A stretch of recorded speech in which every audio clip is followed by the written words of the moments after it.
What is going on, everybody? Welcome back to TTP Sports. I attend the Phillies game. They get a win. They win 3 in a row. Trea Turner, he might be back. Nola throws a gem, but he also puts up the most Nola stat line possible. Yeah, he definitely did. It was a great game by Nola. He makes one, big mistake, and that ended up being a pimp job. And I mean an absolute pimp job by former Philly Nick Maton. I had a feeling he was going to do something this series. It just, it wouldn't be Phillies if that were, a former player comes into Citizens Bank Park for the first time the year after they leave and he does something. And Nick Maton was the guy to do that today, hitting a 3-run pimp job on Nola to break up the no-hitter in the 7th inning. But overall, I think I'll look more to the positives with Nola with this game. He was really good. The one thing I'll just knack him on is just way too many deep counts. He probably could have went deeper into this ball game if he didn't get into many, 3-2 counts the entire game. But, he had a ton of strikeouts and he was taking care of a bad Tigers team. And that is the bottom line. You took care of business against another bad team, and you got 2 more games against this bad team, which is a real shot to sweep the series. And I want to sweep in this series. I will not accept, losing a series to the Detroit Tigers, let alone, not getting a sweep.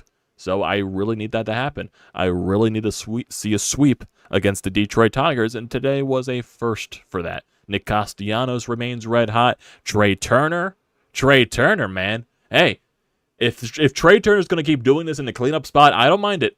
I don't mind it. I still question Rob Thompson for keeping Trea Turner in the cleanup spot. I understand it worked in the 2 games that you won in Washington, but I'm still like, Trea Turner's not your typical cleanup hitter.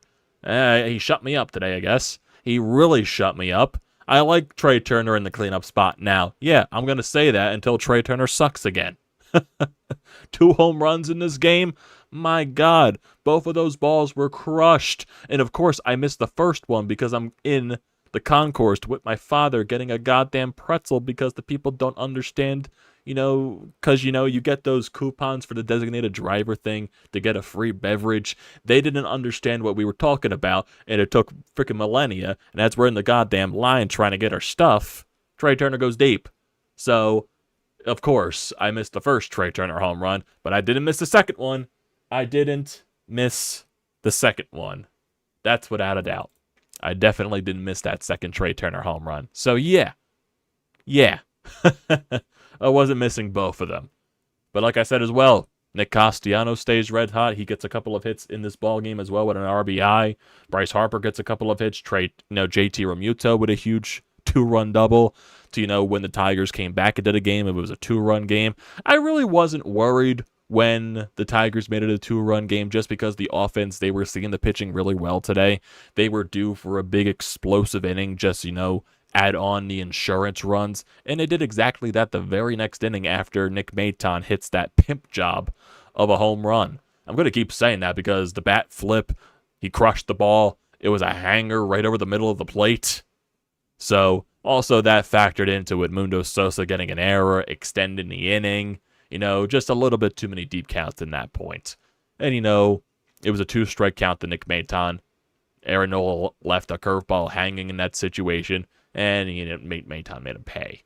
It just kind of, I'm just still looking at that replay, and every time that replay of the home run, the bat flip and everything. My God, that guy literally, when Nick Maton gets a hold of a ball, he can crush it. It's like he's hitting home runs with Detroit. He's still hitting way below the Mendoza line. And I mean way below it. He's hitting 167 on the year. He's got a few home runs on the year, but still, at the end of the day, I still make that trade for Gregory Soto every day of the week. For him, Matt Vierling, to get Gregory Soto and Cody Clemens. Hell, Cody Clemens is outplaying both Vierling and Maton at this point. Who would have guessed? So, yeah. But, I'm not going to go hoo-ha, rah after this. It was a nice win to get 3 in a row. Haven't really seen many 3 games in a row winning streaks this year. It's nice to see. But keep winning. Don't give us this promising stuff. Even though it is against a bad team, you need to beat up on the bad teams. It's one of the reasons why you made the playoffs last year, is because you beat up on the bad teams like the Marlins, like the Nationals, and all that. You got to keep beating up on them. You won a series against the bad team in the Washington Nationals, and now you got to, like I said, in my honest demand, sweep the series against a very bad Detroit Tigers team. They are not good. They may have similar records to you, but don't let the records confuse you. The Tigers are not good. They are not a good offensive team. They're not. You can take advantage of them. And you did that today, and you got to do that the rest of this series. And I believe Taijuan Walker is going to be on the mound tomorrow, so it's another chance for Taijuan Walker to have a good start. So I want to see that from Taijuan Walker. And I really need to see that from Taijuan Walker, so we just got to wait and see there. But then looking at some other things here, lineup, like I said, was really good. Nola pitched really good. Seranthony Dominguez, he had a little bit of a rough inning. He allowed a hit and a walk, but he managed to get out of that situation. Then you get Vasquez out there for the 9th. Overall, it's just a good game. That's basically the bottom line of everything. Looking at everything that's going along with this game, if you just want to go by, play-by-play action, Kyle Schwarber leads off with a walk. Nick Castellanos gets a single. Bryce Harper probably would have had a 3-run shot if it wasn't for the goddamn wind. I'm sitting in my seat. I thought that ball was 20 miles outside the ballpark. No, it just dies right at the wall because of the goddamn wind. Even Kyle Schwarber had a shot that got killed by the wind, going to dead center field by the bullpens. It was died right at the warning track. I'm like, come on, just give these guys a break. Let them hit the home runs. Let the ball go out of the ballpark. So it easily could have been 3-0 Phillies. Thanks, wind. Thanks, wind. But Trea Turner gets an RBI single. He makes it a 1-0 ball game.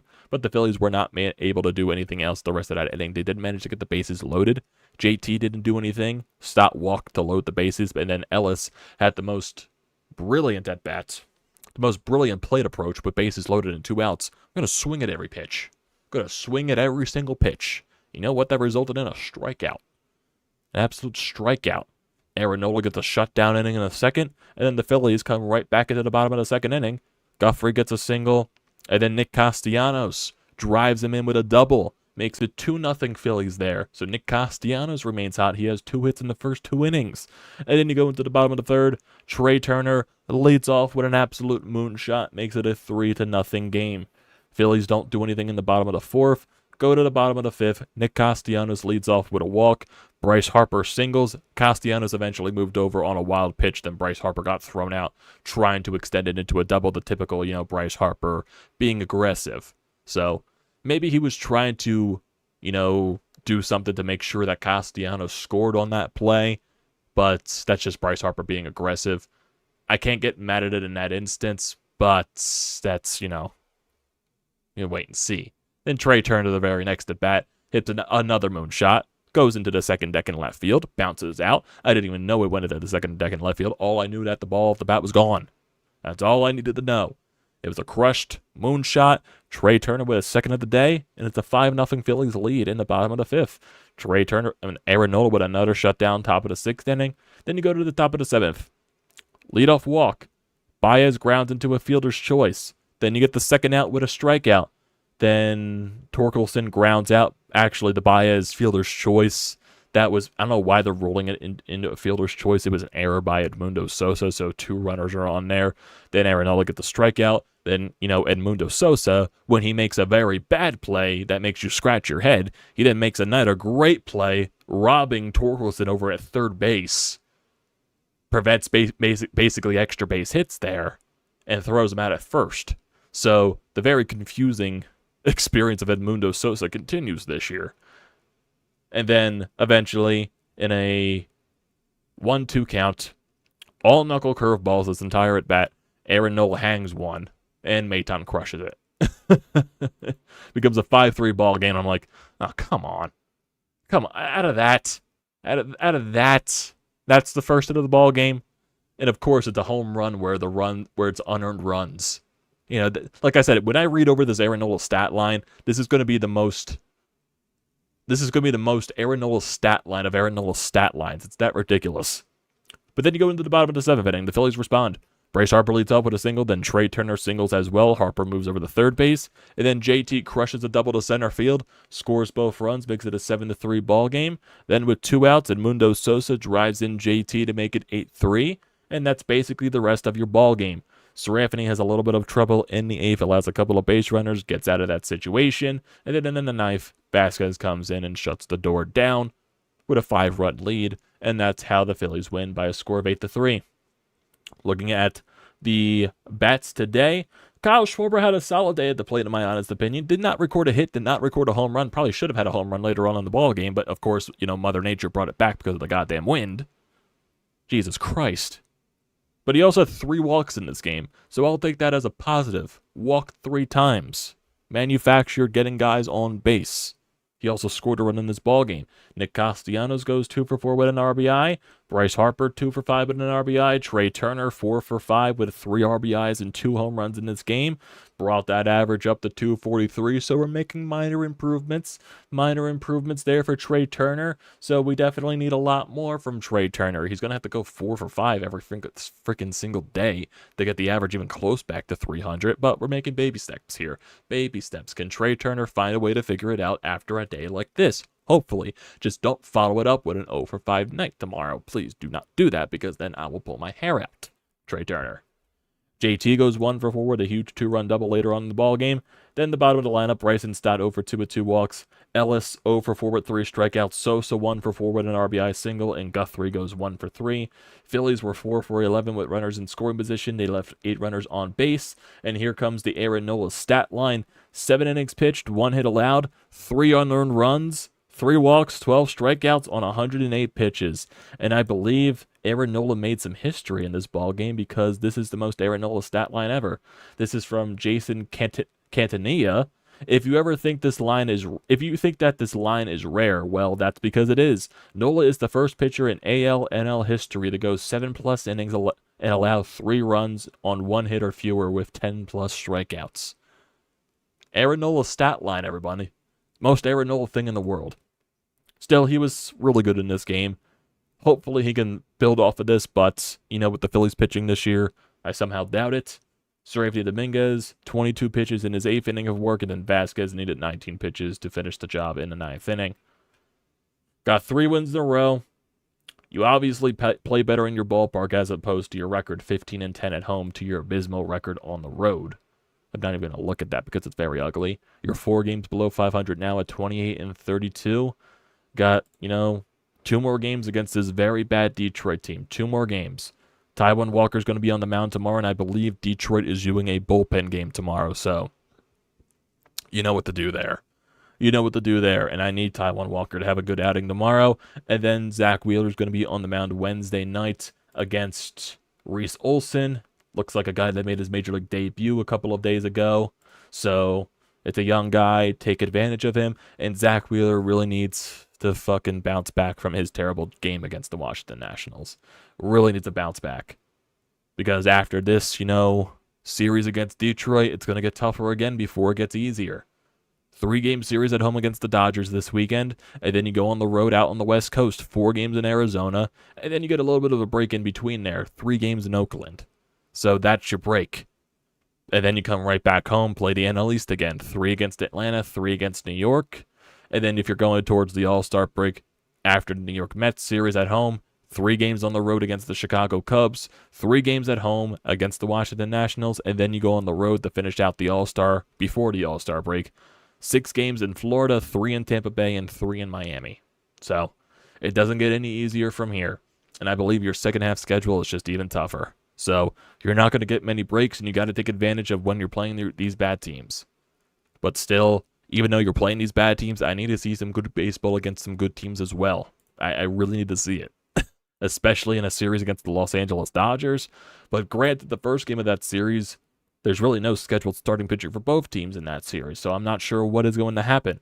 Will the Dodgers go with a bullpen game against your bullpen game? Maybe. But we'll see. Then you're going to have Ranger Suarez in the second game against Bobby Miller, and then you're going to have Nola in the third game against Tony Gonsolin. And then you go out to Arizona, and then we'll go there when we eventually get to that road. Like I said, you won 3 in a row. Granted, they're all against bad teams, but you got to start somewhere. You got to start winning games, though. Like I said, I'm not going to take too much from this game, too much from these wins until you put a really good stretch of wins together, and I really need to see that. I really need to see that. That's why I'm demanding a sweep against this Detroit Tigers team.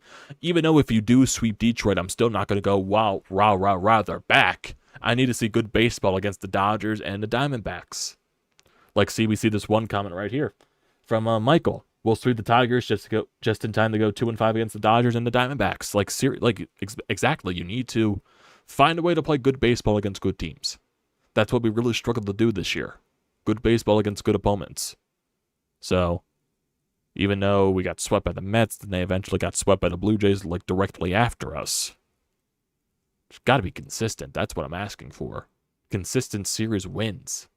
3, 4, 5 series wins in a row. I'm not even asking for a long-ass winning streak like he did last year. Just go on being consistent and win series. Win a 2-game series. Win a 4-game series. Maybe sweep a series in the mix there. I just really need to see some consistent baseball. The offense does look like it's waking up a little bit. Like I said, even though, granted, you are playing bad teams, and that's what you should be doing, the bad teams, is being up on them with your offense.